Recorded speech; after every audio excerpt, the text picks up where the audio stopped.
Assalamualaikum warahmatullahi wabarakatuh. Jumpa lagi di PWMU Podcast. Tentu saja di channel YouTube kesayangan kita PWMU TV. Bersama saya Rista Irviana Giordano. Dan tema kita kali ini adalah kemandirian ekonomi daerah Provinsi Jawa Timur di tengah isu efisiensi. Bersama narasumber inspiratif kami, dia adalah Multazamud Dikri, anggota Komisi C Bidang Keuangan DPRD Provinsi Jawa Timur dari fraksi PKB. Assalamualaikum warahmatullahi wabarakatuh, Mas Multazam. Terima kasih atas waktunya di studio Umsida kali ini. Gimana kabarnya ini, Mas Multazam? Alhamdulillah baik. Sibuk ya ini apa? Sebagai wakil rakyat ini ya. Akhir-akhir ini kan kita sedang menyelesaikan berbagai PR terkait dengan keuangan kita. Kan sekarang lagi sibuk pembahasan era APBD ini kan. Gitu ya. Sama persiapan gua PPAS 2026. Jadi ngantor terus itu kan tiap hari, rapat terus di komisi, di Banggar, di paripurna juga gitu. Ya, tetap semangat ya Mas Multazam. Alhamdulillah tetap semangat di tengah ya yang model begini. Ya, Mas Multazam ini dulunya ini ketua Senat Mahasiswa IAIN yang sekarang UINSA, betul ya? Dan saya ini itu angkatan terakhir IAIN. Setelah saya lulus, wisuda selanjutnya sudah UIN. harusnya nunggu satu periode lagi baru kita UIN. Dan satu lagi ini aktivis dari PMII ini ya. Ini banyak kader-kader PMII yang berkarir politik di PKB nih ya, sebagai partai yang lahirnya dari rahim Nahdlatul Ulama. Betul ya Mas ya? Alhamdulillah selama ini ya meskipun dari berbagai latar belakang juga banyak, tapi hari ini memang kalau diakui atau tidak didominasi oleh aktivis-aktivis PKB, aktivis PMII. Dari 27 yang PMII kurang lebih ada 8. Nggak banyak juga sebenarnya kan kalau kalau dihitung dari belum 50% lah. Tapi secara organisasi kan mendominasi kan PMII, ya kan? Karena kan PKB ini kan cikal bakalnya teman-teman PMII lah kira-kira. Gitu ya. Kalau pengen jadi Korea-Koreanya PMII ya masuk PKB. Dan alhamdulillah jadi ya. Alhamdulillah. Sebagai wakil rakyat. Iya, kita kembali lagi ke pembahasan kita, ke tema kita ini ya, ini seberapa jauh ya keuangan di Jawa Timur ini mampu berdiri sendiri. Ini gambaran umumnya kayak apa ini sejauh ini? Jadi begini, kalau kita berbicara soal keuangan di Jawa Timur, belum sepenuhnya Jawa Timur itu mampu memberikan pelayanan, memberikan pembangunan itu dari hasilnya sendiri. Masih ketergantungan terhadap transfer dari pusat. Sehingga dalam artian kita mau berbicara kemandirian itu masih menuju. Belum kemandirian itu belum terpenuhi. Kita masih menuju ke sana. Ikhtiar sudah dilakukan, tapi yang namanya menuju kan, bahasa anak muda hari ini kan masih OTW kita untuk menuju mandiri. Iya, itu kan kalau untuk bergantung dari pusat kan semuanya provinsi kan, nggak hanya semua Jawa Timur ya. Betul. Jadi kalau kita ingin mandiri berarti ya kita harus mapankan dulu posisi keuangan kita. Setidaknya kita harus lebih jauh meninggalkan ketergantungan itu, tidak lagi ngomong soal kas pusat, transfer pusat gitu kan. Jadi kalaupun tidak ada DAK, DAU dan bantuan dari pusat lainnya, kita masih tetap bisa memberikan pelayanan yang bagus, bisa terus melanjutkan pembangunan, bisa memberikan kesejahteraan untuk masyarakat. Apakah itu mungkin bisa direalisasikan? Bisa dong. Yang penting kan ikhtiar bersama-sama. Jadi kalau saya selalu mengatakan kemandirian ekonomi itu akan lebih bagus ketika satu, daya beli masyarakat Jawa Timur selalu meningkat. Nah, meningkatnya bagaimana? Meningkatnya kalau bisa masyarakat Jawa Timur itu jangan buang uang di luar Jawa Timur. Jadi perputarannya harus di Jawa Timur. Kalau perlu maka kita bisa ambil uangnya orang luar masuk ke Jawa Timur.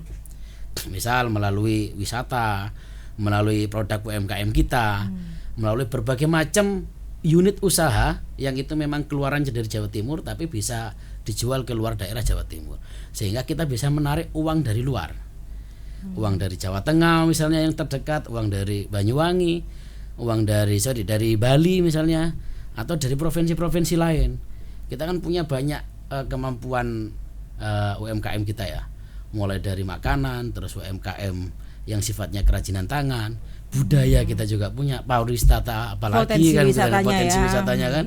Nah, artinya kan itu kalau bisa dimanfaatkan dengan baik, itu akan menjadi geliat ekonomi yang besar. Ketika geliat ekonomi itu besar, maka pendapatan yang akan dihasilkan dan diperoleh oleh Provinsi Jawa Timur akan semakin besar pula. Sehingga harapan kita dengan begitu kemandirian ekonomi misalnya di setiap daerah sudah bisa terbangun, maka pembangunannya juga akan mengikuti. Ketika pembangunan di setiap daerah itu sudah mulai mengikuti, maka beban yang ditanggung oleh Provinsi Jawa Timur juga tidak akan terlalu besar. Tapi sejauh ini kan belum maksimal ya. Sejauh ini belum maksimal, kita masih sifatnya masih sharing kan antara provinsi dengan kota kabupaten. Itu kendalanya apa ya? Kendalanya satu memang di keuangan. Jadi berbicara pembangunan, berbicara terkait dengan pelayanan, kunci utama adalah di keuangan. Kita tidak bisa memungkiri itu. Tidak mungkinlah kita melakukan pembangunan tanpa adanya modal yang sangat cukup. Sedangkan di hari ini di setiap daerah pendapatannya ini kan berbeda-beda, antara daerah A dengan daerah B, daerah C, daerah D dan sebagainya.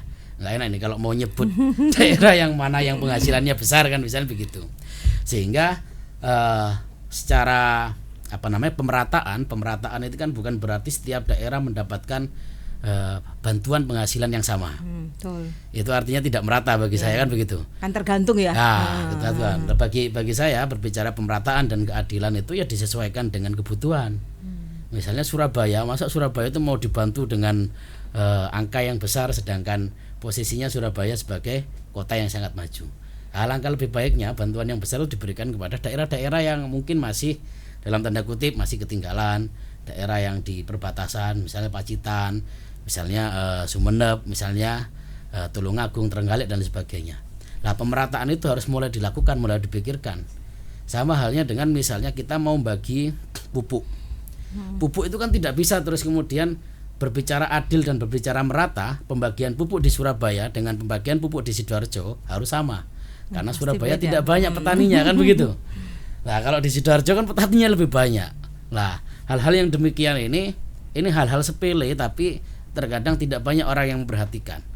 Berbicara anggaran, bagaimana provinsi membagi, makanya hari ini kita ada efisiensi pajak BPKB itu menjadi bagian dari suatu keadilan, di mana kendaraan yang memang banyak penggunanya, terus kemudian wajib pajaknya juga bayarnya banyak, maka itu akan kembali ke daerahnya masing-masing. Kalau dulu kan semua ditarik dulu, kan jadi satu, baru kemudian dibagi. Nah, sehingga banyak orang yang protes, itu kendaraan di sana penggunanya sedikit, di sini banyak tapi yang bayar sedikit kan begitu. Kok enak gitu ya? Lah kok enak, sing bayar titik tapi oleh akeh kan begitu kan, dengan dalih pembangunan misalnya. Tapi option itu menjadi bagian dari salah satu pemerataan, bahwa keadilan itu memang harus dijunjung tinggi kan begitu. Jadi siapa memang wajib pajaknya memang kesadaran pembayaran pajaknya tinggi, ya maka harus mendapatkan pendapatan yang besar pula. Gitu kan ya? Begitu. Ya. Yang terkait untuk efisiensi anggaran yang kebijakan dari pemerintahan pusat ini kan berdampak kan pada Jawa Timur sendiri ya. Sangat ya? Sangat berdampak.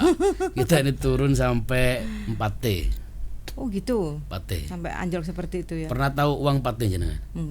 Sama. Dengar aja. Sama-sama nggak tahu. Kita juga nggak pernah tahu 4T itu kayak apa. Gitu itu kan. tantangannya bagaimana tuh menghadapi itu penurunan kan anjlok ya sampai 4 triliun itu? Anjloknya sampai 4 triliun. Sehingga begini, kita ini kan baru masuk di tahun 2024, yang pada waktu itu sudah akan membahas tentang APBD 2025, ya kan? Setelah itu di samping pendapatan asli daerah kita itu sudah menurun, terus kemudian ada efisiensi. Ini kira-kira sudah kena tsunami, gitu kan? Habis itu ketimpa kapal, puas kapalnya jatuh. Pendapatan sedang menurun, pendapatan asli daerah sedang menurun, terus ada efisiensi. Sehingga kita harus putar otak, harus kerja keras, menyisihkan beberapa anggaran yang sekiranya kegiatannya tidak penting, kita geser.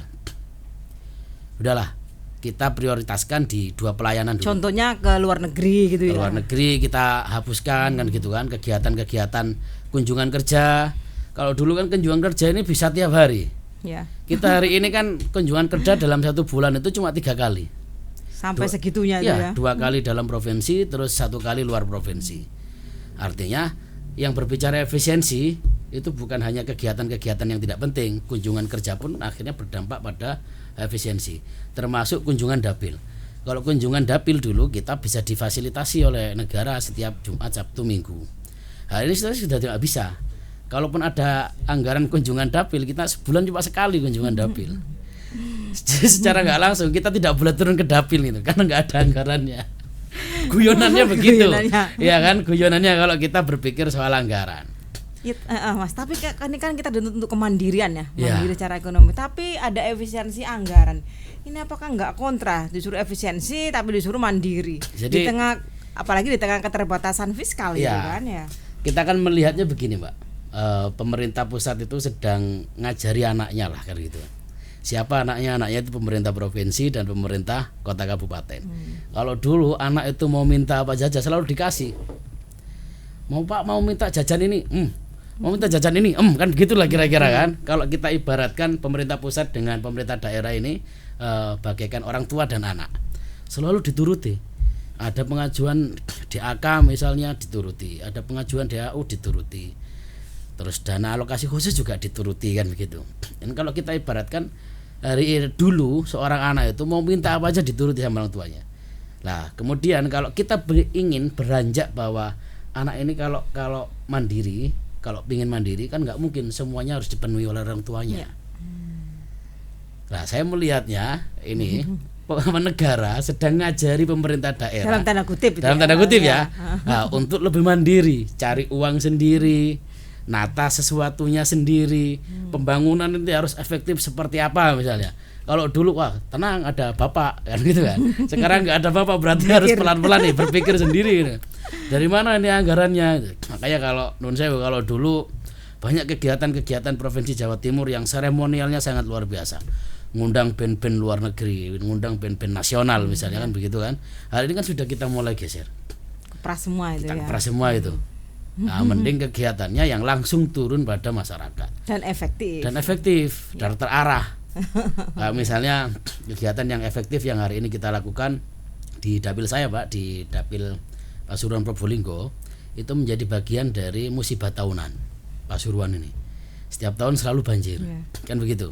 Berulang itu ya. Berulang-ulang terus dari tahun ke tahun. Gubernur, pemerintah provinsi pada khususnya hanya datang terus bawa sembako, bawa nasi bungkus, bawa mie instan kan begitu kan.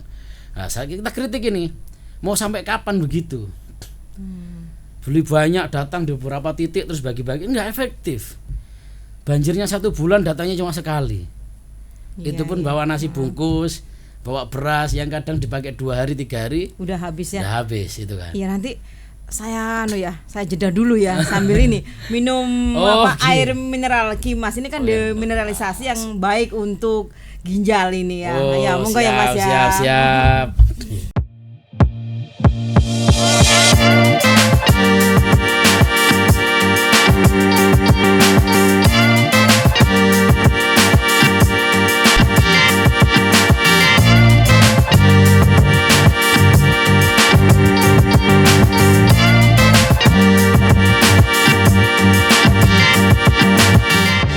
Masih bersama saya Rista Erviana Giordano di PWMU Podcast bersama narasumber inspiratif kami.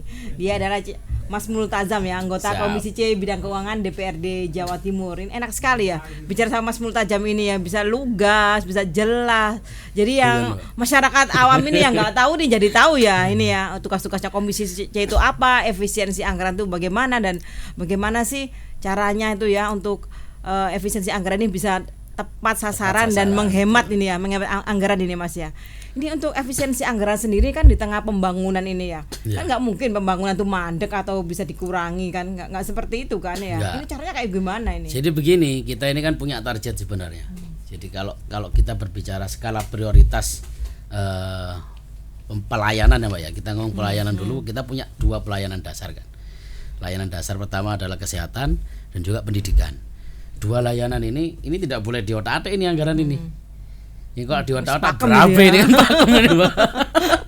Ngomong pendidikan, ngomong kesehatan, kalau ini anggarannya dikurangi, kira-kira yuk di demo gak mari-mari Pak. Iya, pasti kalau itu. Ditongkrong ini. Vital ini. Parah kan vital. Nah, ini kita kita amankan dulu. Berarti skala prioritasnya Komisi C ya? Ya. Kesehatan sama pendidikan ya. Kesehatan sama pendidikan, anggaran itu kita ini dulu, kita amankan dulu. Baru kemudian ketika 2 layanan dasar ini aman, kita akan berpikir soal mana kebutuhan yang memang ini menjadi bagian dari prioritas. Maksudnya prioritas kalau soal pembangunan misalnya, karena ini efisiensi ya, kita nggak bisa kan Mbak harus full. Kita keinginan besar misalnya, tapi kan kita juga harus berpikir ini kantongnya gitu. Kantong kita ini seberapa kuat kan begitu. Akhirnya kita berpikir soal mana nih yang benar-benar dibutuhkan. Kayak misalnya tadi yang saya sempat nyeletuk soal banjir. Jadi di Jawa Timur kan ada beberapa wilayah sungai yang memang itu di bawah naungan Provinsi Jawa Timur. Ada Bengawan Solo misalnya, ada Sungai Rejoso dan beberapa sungai yang lainnya yang setiap tahun ketika musim hujan datang itu banjir pasti menjadi bagian dari musibah tahunan di warganya. Lah, ini kan perlu ini, Pak. Iya. Hal-hal yang model begini perlu. Itu ada anggaran khusus enggak? Itu Ada, kan dari ada, APBD-nya ada. Jatim kan ya? Ini murni dari APBD Jatim. Kita anggarkan di beberapa titik. Hari ini di tahun ini kita bantu di 5 titik. 5 titik potensi banjir ya, di Lamongan, di Gresik, di Pasuruan, ada di Lumajang dan satu lagi di Banyuwangi. Ini yang akan kita realisasikan di tahun 2025 ini. Harapan kita musibah-musibah tahunan ini berangsur-angsur kita kurangi. Kan begitu, Pak? Ya. Jadi kan kita berbicara skala prioritas nih. Ini sudah dari tahun ke tahun. Oke, kita geser ke sini dulu anggarannya. Kalau misalnya ini tidak begitu parah karena ada yang lebih parah, maka yang parah kita dahulukan. Ini penanggulangan bencana ya. Penanggulangan bukan bencana. Pembangunan ini ya, bukan ya. Ya ini menjadi bagian pembangunan Pak. Juga ya. Karena kalau ini terus-menerus begini dampaknya kan bukan lagi ini kan akan merusak gitu kan. Berarti solusinya pembangunan tanggul kayak gitu ya. Pembangunan tanggul, normalisasi kan begitu. Sisi lain Jawa Timur ini kalau kita berbicara soal air ini menjadi bagian dari kebutuhan pokok dari setiap manusia kan begitu, Pak. Sedangkan sumber utama terutama daerah penyangga ibu kota Jawa Timur ini sumber utamanya dari Pasuruan yang hari ini kondisi airnya sudah mulai mengecil sumbernya. Lah kita sedang mendorong di Provinsi Jawa Timur untuk kebutuhan air. Jadi secara logika kan banyak sungai-sungai yang besar, banyak sungai-sungai yang melimpah airnya gitu kan. Tapi kenapa kita tidak pernah berpikir sungai-sungai yang melimpah dan airnya banyak itu airnya kita manfaatkan menjadi bagian air yang bisa dikonsumsi. Kan begitu. Kalau dulu pembangunan sudah yang penting dialirkan saja gitu. Ini diolah ya. Nah, kita ingin ngolah air itu. Ini bentuk dari kemandirian juga loh ini ya. Ini menjadi bagian dari kemandirian, tapi pembangunan juga akan jalan terus kan begitu. Sehingga kita mendorong PUSDA untuk bagaimana cara mereka agar ya intinya kita ingin air-air yang melimpah itu bisa dikelola dan bisa dikonsumsi oleh masyarakat kita yang ada di Jawa Timur. Daerah barat misalnya, ya kalau kita tidak bisa mungkin lah Mbak, bahwa kekurangan air itu di Jawa Timur masih ada. Kan begitu. Banyak air juga bersih ya, air bersih ya terutama ya. Kekeringan itu beberapa ya, juga ada. Pasuruan kan. Nah, hal-hal begitu harapannya ini kan bisa selaras. Jadi kalau kita ingin ngomong pembangunan maka pondasinya harus dikuatkan. Yang saya maksud pondasi di sini ini satu, musibah-musibah ini kan ya kalau kita mau membangun pondasi, ini ada potensi yang akan merusak pembangunan kita. Maka harus diselesaikan dulu agar pondasi kita kuat. Nah, itu satu misalnya kita berkaitan dengan bencana. Yang kedua berkaitan dengan kebutuhan masyarakat kita, air. Ini kan kebutuhan penting. Ya. Kalau kemudian kita mengutamakan pembangunan tapi kebutuhan masyarakat kita terabaikan, ya hancur juga pembangunan kita. Ngapain ada pembangunan kalau pondasi itu tidak kuat? Ya percuma ya. Kan percuma. Jadi skala prioritasnya dulu ini ya kan ini service saja akhirnya kan adanya pembangunan. Wah ini zamannya ini pembangunan luar biasa, tapi persoalan-persoalan bawah tidak diselesaikan. Nah persoalan-persoalan yang terjadi di masyarakat kita itu saya menganggap bahwa ini menjadi bagian dari penyangga dari pondasi pembangunan itu. Jadi skala prioritasnya di situ ya. Di situ itu poinnya di situ dulu poinnya kan di situ ya. dulu. Baru kita akan melanjutkan pembangunan. Nah kalau yang model begini Mbak, jalan di aspal terus kemudian pembangunan apapun lah, pembangunan gedung, pendidikan apa dan sebagainya, tapi pondasinya persoalan masyarakat itu tidak diselesaikan, ya sama juga bohong ya. Bohong Pak, bullshit lah kan. Kan bullshit, omong kosong kita mau ngomong pembangunan itu kan. Karena warga itu ya yang terpenting bagi warga kan hidup nyaman kan begitu Pak. Kalau ada musibah kan gimana mau hidup nyaman Pak? Enak sama Mas Multajam ini ya, lugas soalnya langsung.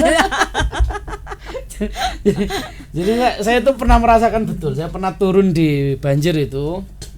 Waktu itu saya masih aktif di Pramuka, Pak. Saya merasakan betul, saya tinggal di dapur umum itu pernah hampir 2 minggu ya di dapur umum, masak untuk warga, kemudian kita bagikan ke desa-desa. Waktu itu kita relawan pramuka, Mbak. Ya, merasakan betul bagaimana kesedihan masyarakat itu. Nah, dari situ orang berpikir, wis gak ngurus, gak usah dibangun Mas, opone Mas, desone gak usah dibangun, gak apa-apa, sing penting gak banjir. Mosok tiap tahun kebanjiran koyok ngene Mas, ket duwe barang anyar kebanjiran. Duwe barang anyar kebanjiran. Itu kalau kita tarik permasalahan yang lebih besar, Pak. Ketika rumah sudah mulai terendam, mereka nggak bisa pergi kerja. Dan ada korban jiwa loh, Mas. Korban jiwa selalu ada. Iya. Nah, dampaknya sangat besar itu kan. Nah, terus ngapain kita akan melakukan pembangunan yang sangat besar ketika permasalahan-permasalahan yang di sekitar kita belum bisa terpecahkan. Nah, makanya tadi saya sampaikan, ya pondasi ini penting. Jangan sampai pondasi yang seharusnya itu kuat, kokoh, justru hancur ya karena nggak tepat ini pembangunannya, karena ini bangun pondasinya di aliran air misalnya. Kita ibaratkan air itu musibahnya karena banjir kan begitu. Akhirnya pondasinya jatuh. Ketika jatuh otomatis pembangunannya akan jatuh juga.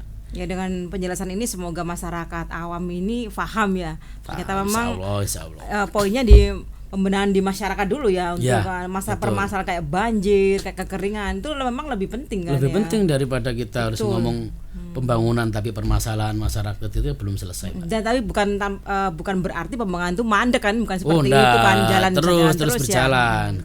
Jadi di berbagai daerah yang kemudian pembangunannya juga harus terus berjalan ya, harus terus jalan. Kayak misalnya yang murni pembangunan kita adalah pembangunan Lingkar Selatan. Nah, ini kan pembangunan Lingkar Selatan kan sampai hari ini kan terus berjalan nih. Progresnya kan masih terus berkembang kan begitu. Artinya ketika itu sudah mulai nyambung dari wilayah Pacitan hingga Banyuwangi ada Lingkar Selatan. Targetnya kapan tuh Mas ya terrealisasi itu ya? Target gubernur 2027. Sangat panjang, seharusnya 2026 tapi karena ada efisiensi sehingga pembangunannya pelan-pelan, Pak. Anggaran saonoke dhisik kan gitu kan. Anggaran saonoke ayo dibangun nyambung itu tuh dicicil lah, jare wong Jawa dicicil. Itu yang mikir komisi C itu ya, keuangan. Ya, begitulah. Mesti efisiensi anggaran ini mengganggu enggak sih sama pelayanan publik ini? Sangat kan mengganggu, ya? sangat mengganggu. Karena nun sewu kita kan sudah terbiasa dengan anggaran yang besar. Terus kemudian merencanakan sesuatu hal yang besar pula kan begitu kan. Akhirnya, contohnya kayak apa ya yang mengganggu untuk layanan publik itu ya? Contoh nyata ini ya. Dan apa sih solusinya gitu? Ya kalau solusi ini pelan-pelan dari solusinya itu pelan-pelan. Jadi kalau kita berbicara soal pelayanan ya, pelayanan di masyarakat ketika efisiensi itu terjadi kan begitu Mbak. Secara otomatis kan dampak utamanya kan kita harus berbagi. Utama yang harus kita berikan kita harus berbagi. Dengan keuangan yang sedikit, bagaimana caranya ini kita merata Mbak. Berbicara pelayanan kan berbicara banyak OPD kan begitu. Ya. Setiap OPD ini kan memiliki layanan kan begitu Pak. Betul. Nah, dengan dari tahun ke tahun layanan itu kan sudah berjalan sesuai dengan rencana. Baru kemudian ada efisiensi, anggaran berkurang yang semestinya di OPDA angkanya besar, pelayanannya meluas, akhirnya terkurangi. Di OPDB karena apa? Karena harus berbagi. Titik edang, Jawan. Jawa titik edang. Pokok eroto gitu pokok ya. Eroto. Lah, begitu pokok eroto harapan kita sebenarnya pelayanan yang dilaksanakan oleh teman-teman OPD bisa tetap maksimal. Tapi kan ya bahasanya OPD kan ya bagaimana maksimal Mas ya kita siapkan apa adanya, seadanya dan semampu kita. Seperti itu ya. Begitu ini gambarannya. Ini gimana itu? Gambarannya begitu. Kan dari eksekutif kan ya. Dan ini dari legislatif sendiri apa masukan-masukannya ini? Ya kalau dari kita kan kita selalu mendorong Mbak di OPD itu ada beberapa OPD yang bisa menghasilkan. Artinya bisa menghasilkan itu semisal ya di Dishub itu ada program yang memberikan layanan terhadap masyarakat berupa pelayanan bis Jatim Transjatim itu. Transjatim. Itu kan selain program itu menjadi bagian dari pelayanan karena tarifnya kecil. Ya kan? Karena tarifnya kecil, tapi juga ada yang menghasilkan kan begitu. Ada pendapatan yang masuk di situ. Harapan kita pendapatan yang masuk yang model begitu di OPD yang bisa memberikan pendapatan terhadap daerah itu bisa diputar lagi untuk bisa lebih berkembang. Jadi selain memberikan layanan juga memberikan penghasilan. Betul. Nah, dorongan kita Iya. begitu. Di berbagai OPD juga begitu, Mbak. Karena berbagai OPD itu juga punya aset ya. Punya aset, kita berharap aset-aset yang dimiliki oleh OPD ketika tidak bisa dimanfaatkan dengan baik, aset-aset itu bisa dikelola dengan baik. Baik melalui kerjasama dengan pihak ketiga atau disewakan. Biar menghasilkan uang ya, pendapatan Timbangane ini ya. nganggur ya kan. Mangkrak malah rusak Ya, nantinya rusak ya. jadinya kan begitu. Ya nanti kita lanjut lagi ya. Siap. Minum lagi nih. Kimas ini produksi panti asuhan Kiai Haji Mas Mansur di bawah pimpinan daerah Muhammadiyah Malang. Siap.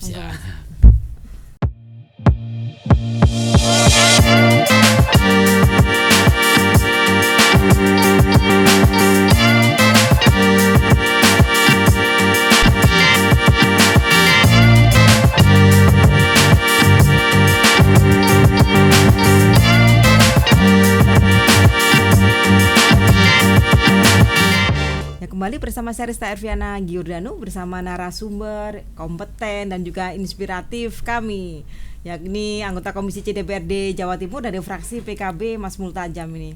Enak, lugas, gayeng, enak ya. Kalau wakil rakyat kayak gini semuanya enak loh Mas. Gitu Saya ya. setiap turun, Mbak. Saya setiap turun bisa ditanya mungkin temuan-temuan di konstituen yang Di pernah dapil kita ya. datangi. Saya selalu melaporkan kinerja saya. Saya laporkan mulai dari bulan ini saya ngapain saja di kantor, perjuangan apa yang kita perjuangkan, pembahasan apa saja saya laporkan. Transparansi ya. Kita transparansi. Karena apa? Karena saya menganggap konstituen saya itu menjadi bagian dari tuan saya. Saya ini kan wakilnya mereka. Ya. Kalau kemudian saya tidak pernah mempertanggungjawabkan kinerja saya, ya kan begitu, Tapi Mbak. jarang-jarang loh wakil rakyat kayak gitu ya. Semoga bisa jadi inspirasi wakil rakyat yang lainnya ya, kayak Mas Multajam ini ya, melaporkan semua kegiatannya ya kepada Kita laporkan kepada konstituen kita. di dapilnya dapil. gitu ya. Semoga jadi inspirasi untuk wakil rakyat yang lainnya. Seperti itu ya Mas ya. Betul. Ya ini kembali ke pembahasan ini bagaimana sih peran masyarakat dalam mendukung kemandirian ekonomi ini? Bagaimana tanggapannya ini? Kalau kita berbicara masyarakat, yang terpenting adalah bagaimana masyarakat itu bisa taat bayar pajak. Meskipun sebenarnya kalau kita mau ngomong pajak ini agak ya tahu sendiri lah, agak sensi kan begitu kan. Karena yang di sebelah sana kan ada yang membebaskan pajak kan begitu kan. Meskipun sebenarnya kalau kita kaji lebih dalam, ini juga menjadi bagian dari informasi teman-teman kita di Jawa Timur. Kita itu sampai datang, Mbak, ke Jawa Barat lah ya. Kita sampai datang Jawa Barat. Kenapa Studi Jawa banding Barat? gitu ya? Studi banding. Kenapa Jawa Barat bisa memberlakukan itu? Yang menjadi faktor utama adalah kesenjangan pembayaran, Pak. Jadi kalau di Jawa Timur itu kesadaran wajib pajaknya itu tinggi, Pak. Itu hampir menyentuh angka 90. Taat pajak ya. Taat pajak orang-orang Jawa Timur itu. Nah, di Jawa Barat itu masih di angka hampir 60, belum nyampe 50, belum nyampe 60. Sehingga dengan adanya pengampunan pajak itu harapannya ke depan itu sudah mulai ada kesadaran wajib pajak yang kemudian bisa menghasilkan PAD bagi provinsinya. Nah, di tempat kita ini di Jawa Timur ini kesadarannya tinggi. Kalau kemudian ya kita memberlakukan ada hal-hal program yang sama gitu Ini kan. PKB kan ya, pajak kendaraan bermotor Pada kan ini kendaraan ya. bermotor. Ya.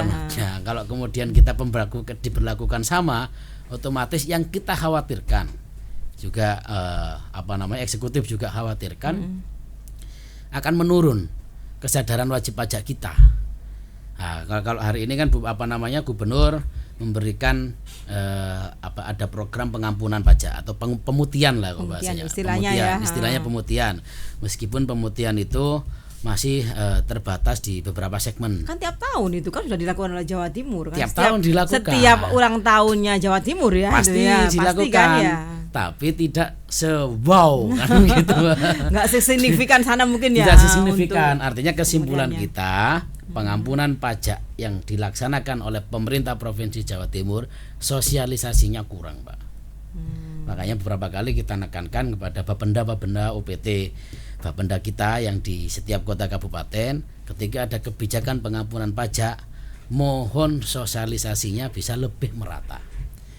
Kita hanya menyarankan pakai influencer, pakai kegiatan-kegiatan yang di kampung-kampung. Saya sampaikan ini mumpung Agustusan ada jalan santai, datanglah Bapak itu, saya sampaikan begitu. bawa oleh-oleh apa, terus sekalian diumumkan bahwa itu ada lebih pengampunan komunikatif pajak. ya itu Iya. Lebih bisa Karena kan diterima kan kita kayak sebenarnya seperti itu. tiap tahun loh, Pak. Pengampunan pajak pemutihan itu tiap tahun loh. Tapi kasihan dong yang taat pajak. Lah, itu yang menjadi persoalan. Jadi kan itu kan hadiah, makanya dibatasi. Bagi siapa pengampunan pajak yang di Jawa Timur itu? Bagi saudara-saudara kita, warga masyarakat Jawa Timur yang dalam tanda kutip misalnya teman-teman ojol, terus teman-teman yang dalam tanda kutip masih belum mampu. Jadi gitu nggak kan. digeneralisasi ya, Tidak, karena tidak selama ini semuanya. masyarakat tuh mesti gini, lu kalau seperti itu semua enak dong, kita juga nggak mau bayar. Lah, ternyata makanya, ada ya, ada kekhususannya. spesifikasinya.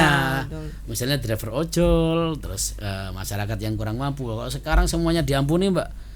Kita punya bis 10 misalnya, belum bayar pajak semua karena menjadi bagian dari masyarakat Jawa Timur, terus merasa perlu diampuni dong. Kan nggak adil kayak begitu. Nggak adil ya, nggak fair banget Iya kan? seperti itu. Punya mobil mewah misalnya ya kan, punya mobil mewah nggak bayar pajak 5 tahun, ada pengampunan, ini diampuni juga, kan nggak boleh begitu. Iya kan, masa punya mobil mewah nggak mau bayar pajak. Berarti ini kalau di Jawa Timur ini memang tulang punggung utamanya ini memang di PKB itu ya. Ya betul, di pajak itu. Di pajak kendaraan bermotor Pajak kendaraan ya. bermotor. Nah, sebenarnya ada yang baru juga yang sedang kita kejar juga. Sejak 2025 ini ada pemberlakuan pajak MBLB. Pajak mineral bukan logam dan bebatuan. Kalau dulu bahasanya galian C. Ya, galian C. Dulu galian C ini kan ini pajaknya. belum familiar loh, bisa dijelaskan ke masyarakat ini. Ya, ini kan baru berlaku di 2025. Sehingga Bapenda baru berkomunikasi juga dengan Bapenda dan SDM yang ada di masing-masing kota kabupaten untuk melaporkan jumlah galian yang ada di setiap daerah. Kalau potensinya, kalau kita seriusi sebenarnya besar. Karena nuwun sewu, dari MBLB yang berizin dengan yang belum berizin, kita tidak katakan ilegal ya, belum berizin, karena mungkin teman-teman itu mau ngurus izin tapi nggak tahu caranya kan begitu kan. Atau kadang-kadang dipersulit juga sih. Kadang-kadang dipersulit juga kan begitu kan. Iya. Jadi ada kemungkinan, makanya saya selalu berhusnudon bahwa teman-teman yang masih belum berizin itu ya gimana caranya harus kita rangkul untuk bagaimana mereka bisa mendapatkan izin, dipermudah izinnya. Karena kalau semua teman-teman penambang ini dapat izin, itu keuntungannya juga buat kita, buat provinsi Jawa Timur ya, dalam artian kan. Karena Mbak, kalau dulu itu murni masuk ke daerah, sekarang juga ada option. Kalau dulu misalnya PKB ini optionnya hari ini masuk ke kabupaten, kalau pajak optionnya masuk ke provinsi. Nah, ketika ini semuanya bisa dikonsolidasi, tambang-tambang yang belum mendapatkan izin, terus kemudian bisa mendapatkan izin secara otomatis, pajaknya juga akan masuk ke Provinsi Jawa Timur. Ketika masuk ke Provinsi Jawa Timur, secara tidak langsung kita bisa mendapatkan tambahan. Kalau hari ini masih belum banyak ya yang terdata di Provinsi Jawa Timur, entah nanti ke depan konsolidasinya seperti apa. Kita masih belum bisa ngecek juga di setiap kabupaten itu benar-benar ada berapa. Artinya kita kan hari ini hanya menerima laporan dari teman-teman kabupaten. Oh, di Kabupaten Pasuruan misalnya hanya ada 20, di Kabupaten Probolinggo hanya ada 15. Ini misalnya Mbak, data yang diberikan. Lah, provinsi belum bisa memastikan apakah di Probolinggo itu benar-benar hanya ada segitu atau bahkan lebih. Karena belum terdaftar juga ya. Belum terdaftar juga kan begitu Pak. Karena ini potensi ya. Potensi itu jadi primadona juga selain untuk PKB ya. Pastinya kan begitu, selain PKB. Iya. Karena kan ini kan juga baru 2025 ini diterapkan gitu kan. Nah, harapan kita sudah bersama dengan Komisi C berapa kali juga konsolidasi dengan Bapenda akan memanggil pelaku usaha baik yang berizin dan yang belum berizin. Nah, kita akan berdiskusi nih baik-baik Mbak. Kalau yang sudah berizin, kita akan monitoring apakah tambang-tambang yang sudah dijalankan sesuai dengan izinnya, titik koordinatnya sudah sesuai atau tidak. Kalau tidak sesuai kan berarti ada pelanggaran. Kalau ada pelanggaran nambah dong pajaknya kan begitu Mbak. Iya sih. Jangan pajaknya tetap tapi yang ditambang semakin lebar kan begitu. Nah, dengan teman-teman yang belum berizin juga kita akan konsolidasi kesusahannya di mana. Kenapa tidak mau berizin kan begitu? Kita kan mau baik-baik. Mereka ngambil keuntungan untuk bisnis yang besar ya, masa pemerintah tidak mau dikasih, kan begitu Pak. Itu kalau kita berbicara soal tujuan bangsa itu kan, semua yang ada di dalam bumi kan dan beserta kandungannya itu kan, mulai dari air, batu, itu kan milik negara. Dan akan dikelola oleh negara untuk kepentingan yang lebih besar. Kembalinya ke rakyat juga kan ya. Ke rakyat kan begitu Pak. Nah hari ini ketika ada tambang-tambang yang model begitu, ya jangan sampai tidak berizin lah. Harapan kita kan begitu. Satu tujuannya memang ketika berizin Pak, kita bisa ngontrol dampak lingkungan yang akan disebabkan oleh aktivitas tambang itu. Jadi jangan sampai ada yang dirugikan, terutama masyarakat sekitar, terutama masyarakat sekitar kan begitu kan, masyarakat adat itu yang memicu kan. konflik kan di situ kan. Lah makanya Mbak, kita kan pengen ngomong baik-baik nih sama para pelaku gitu kan. Ayolah kita ngobrol, kira-kira permasalahannya apa. Ayo. Jangan dipersulit izinnya. Nah, izinnya pasti. Makanya kan kita akan libatkan semuanya, dari ISDM kita libatkan, dari DPM PTSP akan kita libatkan, dari Bapenda juga akan kita libatkan, kita duduk bareng. Skema terbaiknya gitu ya, bagaimana kan begitu Pak. Nah, terus dampak AMDAL-nya seperti apa, kita duduk bareng nanti. Itu yang penting AMDAL-nya itu kan. Iya. Kerusakan lingkungan nanti. Makanya Pak, kita duduk bareng. Oh, kalau memang layak dilanjut, oke kita lanjut. Kalau nggak layak dilanjut ya kita ngomong baik-baik, geser aja, jangan di sini. Ya, ini singkat saja ini. Ini Mas Multaja melihat dari kemandirian ekonomi di Jawa Timur 10 tahun depan ini kayak apa menurut sampean? Jadi kalau kita berbicara mulai hari ini sedang dibangun bagaimana UMKM harus berkembang, pemerintah dengan kegiatan pinjaman yang sangat lunak melalui program Bank UMKM. Ada kita punya program yang namanya Prokesra, itu bunganya sangat kecil, hanya 3%. Saya yakin tidak ada bank manapun yang bunganya lebih kecil daripada Bank UMKM itu. Itu sedang Pemprov juga ya? Pemprov. Sedang kita support, syaratnya harus warga Jawa Timur ya. Syaratnya harus warga Jawa Timur. Itu peminjaman modal maksimal 50 juta. Maksimal 50 juta, bunganya 3%. Ya semoga nggak dipersulit ya kalau ada UMKM ya. Kita nggak persulit. Mungkin syarat-syaratnya apa itu ya kalau untuk bisa pinjam? Kalau syaratnya yang penting usahanya ada dulu Mbak. Jangan kemudian tidak ada fiktif. usaha kan. Iya Jangan-jangan uangnya dipakai beli motor kan begitu Mbak. Kebanyakan gitu. Ya. Kalau di bank yang lain kan bunganya bisa 9 sampai 12 Mbak. Ini sangat kecil. 3% mau kita tekan di angka 2,75 malahan bunganya, dan itu sangat kecil. Kita tidak mengambil keuntungan banyak karena target kita menumbuhkan UMKM. Itu kapan akan terrealisasi itu? Udah mulai jalan ya. Udah mulai jalan ya. Mulai jalan. Sudah berapa tuh? Sudah mulai dari 2022 sebenarnya. Program UMK Prokesa itu. Nah, ini sedang kita dorong lagi, kita suntik dana juga. Kurang ya. Sosialisasinya kurang. Tahun ini rencananya mau disuntik dana, ada dana pinjaman juga yang mau dimasukkan di situ. Harapannya ke depan ketika UMKM ini semuanya tumbuh, maka kemandirian itu akan tercipta.